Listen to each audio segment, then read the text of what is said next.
Here we go. I do that because for me, I feel like when you write stuff down, it just helps you, remember it. And whenever I come to things like this, I always like to have a takeaway, and I write it down. And I keep it in my journal, I keep it in my iPhone or my desktop. I always want to learn something from it, especially when it comes to my money. So here are the 5 steps to building lasting wealth. Save automatically. And I love that they begin and end with the S's. Save automatically, take advantage of time, eliminate debt, put your eggs in different baskets, spend less than you earn. You want to have economic power, you want to have wealth, follow those 5 steps. Now, if you notice, it doesn't say anything about finding the right stock, one stock. It doesn't even talk about entrepreneurship, although that is another wonderful way to wealth. But this is about your personal money. This is about achieving wealth that my grandmother had on $13,000 a year. And my grandfather was in the home, but my grandfather had a drinking problem. So his money always didn't come home. And yet, even under those conditions, my grandmother was financially stable. Save automatically. What has the recession reminded us? There's one huge lesson that the recession has taught us. What is it? Sure. See, I like that. And you notice it was the women. No, I'm just kidding. Save automatically. Steps. Just remember, steps. Save automatically. Take advantage of time. Eliminate debt.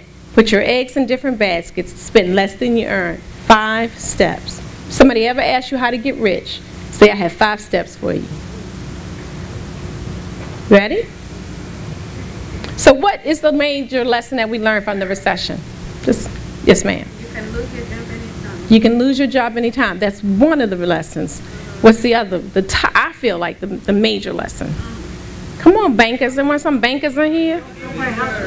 Don't buy a house you can't afford. That's another major lesson, not the one I'm talking about. Who said that? I think invest, see the women again. That's right. Cash is king. A lot of the business that went out of business didn't go out of business because they didn't have a good business model. They went out of business because they didn't have cash. They didn't have cash to pay their debt. Lehman Brothers, venerable firm.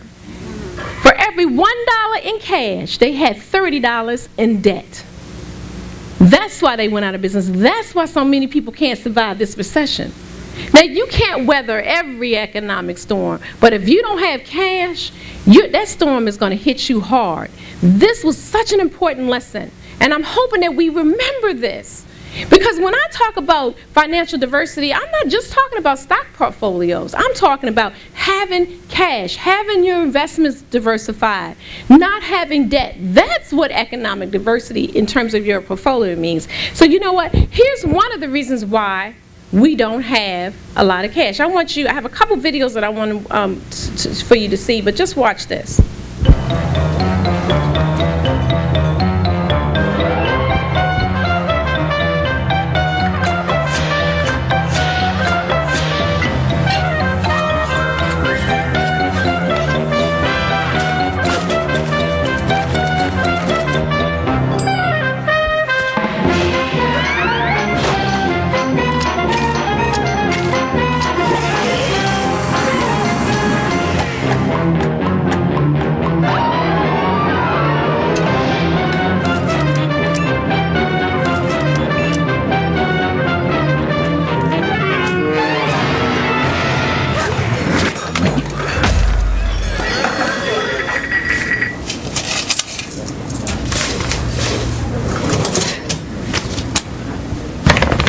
The Visa check card. Because money shouldn't slow you down. Life takes faster money. Life takes Visa. What was the tagline? What did he say? Just before the Visa takes life. Money shouldn't slow you down. Everybody ticked off that this man had the audacity to pull out cash. Did you see the guy behind him? Like he was going to jump him or something. And the cashier, annoyed. Now, I don't know, I'm a journalist, but the root word of cashier is cash. Why is she upset? That's her job. But you know, they want you to swipe and swipe and swipe and swipe, because when you swipe, you're not thinking. Even with the debit card. Because I sit down with people who have overspent their account because of a debit card. Is a debit card the same as cash? Banker? No. Right. No, it's not, because you can overdraw that account. And it's still plastic. Studies have shown, MIT did a study. So these are, smart people. MIT did a study show that when you use plastic, doesn't matter if it's credit or debit, you tend to spend 30 or 40% more than when you use cash. So let me imagine, how many of you have a flat screen TV? Just go ahead, right? And the rest of you who didn't raise your hand, you know you're lying. You all still have an old 19-inch with the big thing in the back? Oh, wow. Oh, man, that's amazing. You are dinosaurs. What is wrong with you all?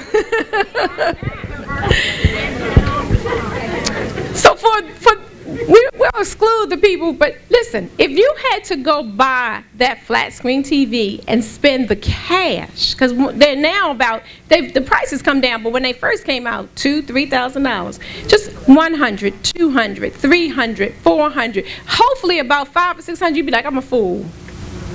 Same thing with a car. What if you had to pay cash? I mean, the actual cash for a car. $1,000, $2,000, $3,000. At one point, you'd be thinking, Ford Focus look pretty good to me right now. We had to pay actual greenbacks for stuff. We wouldn't buy some of the stuff that we bought, because you would be thinking, wait a minute, I got a student loan bill. I have another car note. I have kids to put through college. But they want to remove you from that. Now, we all know we're supposed to have an emergency fund. We know that, right? Now, people in a group like this, people say, yeah, I have an emergency fund. But how much of that money stays in the emergency fund by the next week? And most people who don't have enough in their emergency fund, you have to have at least, and in this economy, probably more, at least 3 to 6 months living expenses. When I say living expenses, people might have their rent in there, they might have their car payment in there, but you don't have cable and utilities and insurance and all the things that take to run your household. Because when there is an economic tragedy, people do not reduce their standard of living for a couple of months. So you need to have this in your account. Figure out what it costs to run your household for a minimum of 3 months, and then put that in an emergency fund, and don't touch that money. Now, this is something you probably never heard of, a life happens fund. Now, I created this because what I found was people were dipping in their emergency fund. So you need a separate account that has money in it for the things in life that happen. Now, what kind of unexpected things happen in life in terms of your money? Car repairs. What else? That's right. What was that again? Something from the snow? Ice dam. Right. Ice damage. Right? Right. Right. How many have children? Right? They're going to break something in your house. Right? Break something in your house. Right? Sickness, right? All unexpected expenses, right? How many of you agree? All unexpected expenses, right? No, wrong, wrong, wrong, wrong. Do you drive a car? Now, let me ask you, has anybody ever driven a car that you drove it off the lot, didn't have to do anything to it? Nothing, not at all. No wiper papers, no oil changes, nothing. You drove it off the lot, 10 years later, it looked the same way. Because I want to buy that car. So if you own a car, it's going to have problems. It's not unexpected. I don't know about any of you, but none of us are immortals. Somebody's going to get sick and die. And if you live in my trifling family, they're going to, because when you get the good job, they're going to call you and they'll help you pay for the funeral expenses, right? Right? You the first one they call. Won't you come to the funeral home with me? No, when you get that call, don't go. Don't go. Unless you got some money, don't go with them. Because that's why they're asking you. Nothing. Snowstorm. We know it's going to snow. We know it's going to rain. There's nothing in life is unexpected. So you have to plan for it. This is the money that you keep in your life having fun. How much depends on your life. If you drive a hoopty, you know it's going to have some issues. You need to have probably $500 to $1,000 in it. If you have kids, you know they're going to have soccer practice and things they have to put money in. You got to put money into that fund.